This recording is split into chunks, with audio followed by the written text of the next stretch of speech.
Salve, salve, galerinha! Hoje estou aqui para te convidar para mais uma aventura no aprendizado da química. Ambiente hostil, selvagem, agressivo, mas importante. Queria dizer que na natureza, por mais perfeita que ela seja, raramente encontramos substâncias puras. E para consegui-las, nós utilizamos um conjunto de processos físicos de separação que é denominado análise imediata. Bora estudar porque a vida está batendo com chicote dolorido. Te convido para vir junto. Bora lá!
A necessidade de separação de substâncias acontece por vários motivos.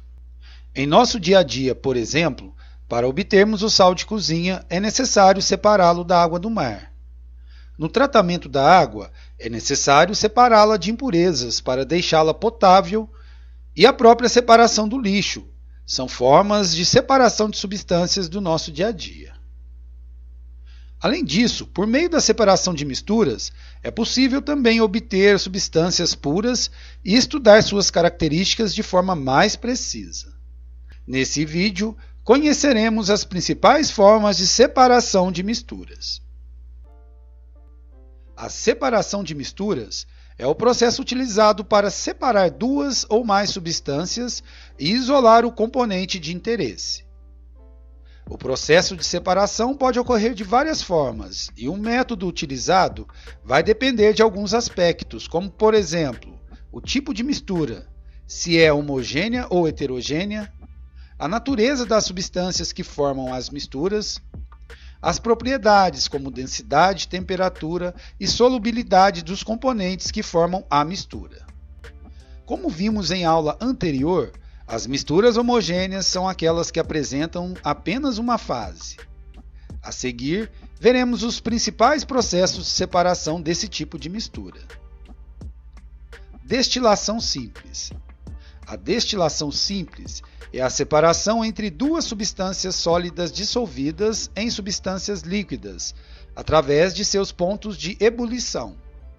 Por exemplo, a mistura água com sal, submetida a temperatura de 100 graus centígrados, evapora a água, que possui o menor ponto de ebulição, sobrando apenas o sal. Destilação fracionada. A destilação fracionada é a separação entre substâncias líquidas que se misturam, através da temperatura de ebulição. Para que esse processo seja possível, os líquidos são separados por partes, iniciando-os com de menor ponto de ebulição até que obtenham o líquido que tem o maior ponto de ebulição. Por exemplo, separação de água de acetona. Vaporização.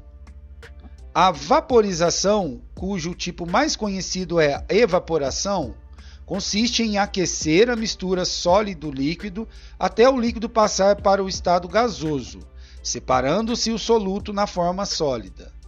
Nesse caso, o componente líquido é separado lentamente. Um exemplo do nosso dia a dia é o processo para a obtenção de sal marinho a partir da água do mar. Liquefação fracionada. A liquefação fracionada é realizada através de equipamento específico, no qual a mistura de gases é resfriada, ou se eleva a temperatura do sistema até um dos componentes tornar-se líquido. Após isso, passa-se pela destilação fracionada e a separação ocorre conforme o ponto de ebulição. Exemplo de separação por liquefação fracionada é a separação dos componentes do ar atmosférico. Como vimos no vídeo sobre misturas que vou deixar aqui em cima, as misturas heterogêneas são aquelas que apresentam duas ou mais fases. A seguir veremos os principais processos de separação dessas misturas. Mas antes de continuarmos, se está gostando do vídeo, deixe o seu like e se inscreva se ainda não é inscrito para ajudar o nosso canal. Centrifugação. A centrifugação ocorre através da força centrífuga, a qual separa o componente mais denso do que é menos denso pela rotação do equipamento em alta velocidade. Como, por exemplo, na centrifugação do processo de lavagem de roupas, que separa a água das peças de roupa. Filtração. A filtração é a separação entre substâncias sólidas insolúveis, em uma fase líquida ou gasosa, ao fazer a mistura passar por um filtro. Exemplo: fazer café utilizando coador. Para obter a bebida, ela é coada separando o pó do líquido. Decantação. A decantação é a separação entre substâncias que apresentam densidades diferentes. Ela pode acontecer entre líquido sólido e líquido-líquido que não se misturam. Pela ação da gravidade, o componente mais denso fica na parte inferior, ou seja, o sólido ficará depositado no fundo do recipiente. Para esse processo é utilizado o funil de decantação, como por exemplo na separação de água e areia ou separar água de um líquido menos denso como o óleo. Dissolução fracionada. A dissolução fracionada é usada para a separação de substâncias sólidas ou sólidas e líquidas.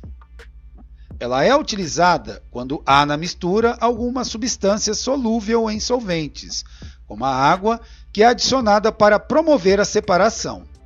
Após o método de dissolução, a mistura deve passar por outro método de separação, como a filtração ou destilação.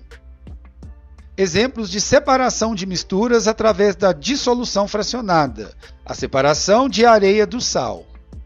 A adição da água faz com que o sal se dissolva e assim a areia seja separada da mistura. Separação magnética. A separação magnética é a separação de metal de outras substâncias sólidas mediante o uso de ímã, como por exemplo, separar limalha de ferro de enxofre em pó ou areia. Ventilação. A ventilação é a separação de misturas com densidades diferentes utilizando a força de uma corrente de ar. Exemplo: separação de cascas de arroz, amendoim ou cereais, que são mais leves e que vêm misturadas antes de prepará-los. Levigação. A levigação é a separação entre substâncias sólidas mediante a passagem de água pela mistura. É o processo utilizado pelos garimpeiros e que é possível graças à densidade diferente das substâncias. Exemplo: o ouro se separa da areia na água porque o metal é mais denso do que a areia. Peneiração ou tamização. A peneiração é a separação entre substâncias sólidas de diferentes tamanhos através de uma peneira. Exemplo: peneirar o açúcar para separar grãos maiores para fazer um bolo apenas com açúcar mais fino. Os sólidos menores passam pela peneira enquanto os maiores ficam retidos. Flotação. A flotação é a separação de substâncias sólidas e substâncias líquidas, o que é feito através da adição de substâncias que propiciam a formação de bolhas. As bolhas formam, então, uma espuma, separando as substâncias que se aglutinaram nela. Exemplo: remoção de gorduras no tratamento da água. Floculação. A floculação consiste na adição de substâncias coagulantes, como sulfato de alumínio, adicionado à água juntamente com óxido de cálcio. A reação entre essas duas substâncias origina o hidróxido de alumínio. As partículas pequenas em suspensão na água se agregam e unem-se ao hidróxido de alumínio, formando flocos maiores, o que permite a decantação. Esse processo é uma das etapas do tratamento da água. Ele é extremamente importante, pois partículas muito pequenas não se sedimentam e ficam em suspensão na água, o que dificulta sua retirada. Catação. A catação é o método mais simples de separação de misturas. Trata-se de uma operação manual, separando partes sólidas de tamanhos diferentes. Essa separação pode ocorrer simplesmente com a mão ou através de ferramentas, como colheres e pinças, por exemplo. Exemplos de catação: separação de materiais recicláveis durante o processo de reciclagem ou separação de sujeiras de grãos durante a catação do feijão. E chegamos ao fim desse vídeo. Se você gostou, deixe o seu like, se inscreva e se torne membro para fazer parte da comunidade Consciência. Muito obrigado por assistir e até o próximo vídeo.